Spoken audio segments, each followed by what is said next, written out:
Hey guys, how's it going? Disabled American veteran living in Colombia here, back with another quick video.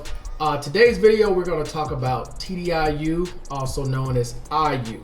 So TDIU stands for Total Disability Individual Unemployability. Some people refer to it as IU, Individual Unemployability. Is the exact same thing, okay? Now, what is TDIU and how do you qualify?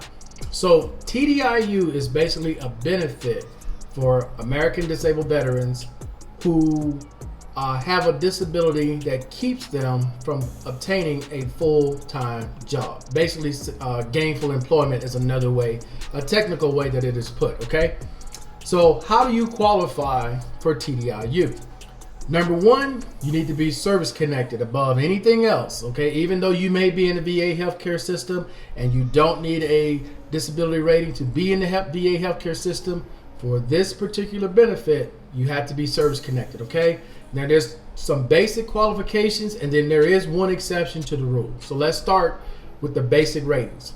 Okay, so it starts off this way. If you have a single disability, okay, you need a single disability at least 60% minimum or higher to qualify, okay?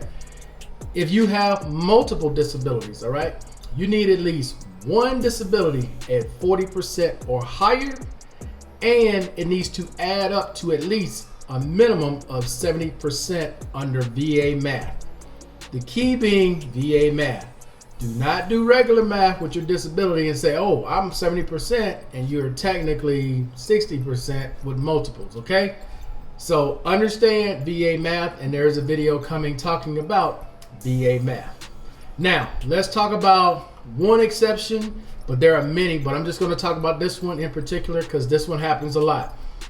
Say you're someone who has PTSD at 50%, and let's just say every other month you have an issue where you have to either check yourself into a mental hospital or your doctor, trying to think of a nice way to say it, I'm gonna just say your doctor suggests that you check yourself into a mental hospital, okay?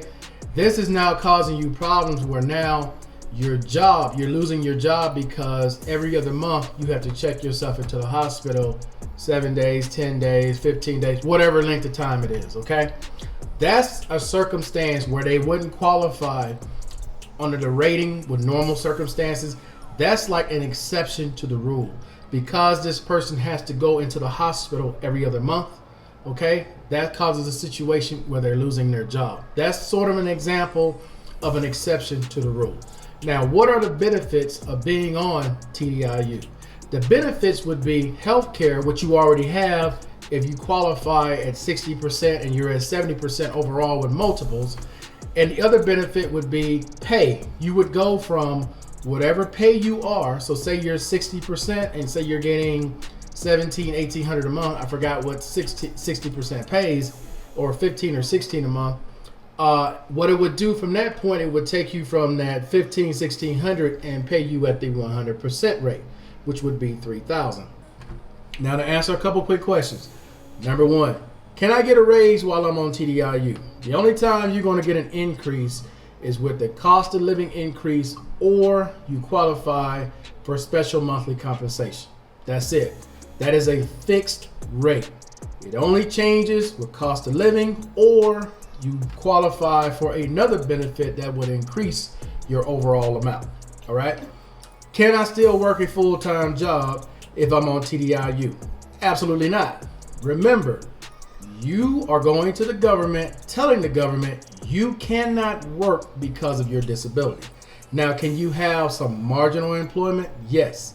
Once you qualify for TDIU, they will inform you of what you can make outside of TDIU, but it will not be the same as someone who is 100% scheduler PNT, where they don't have restrictions. If you 100% on the number and you want to go out and get a regular job, that is your option to do so.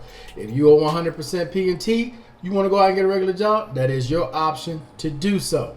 Okay? That is a totally different situation than someone being on TDIU, whether you're PNT or not. All right? Because you fill out an application, You told the government you couldn't work, so this is the rules that you have to live by. All right?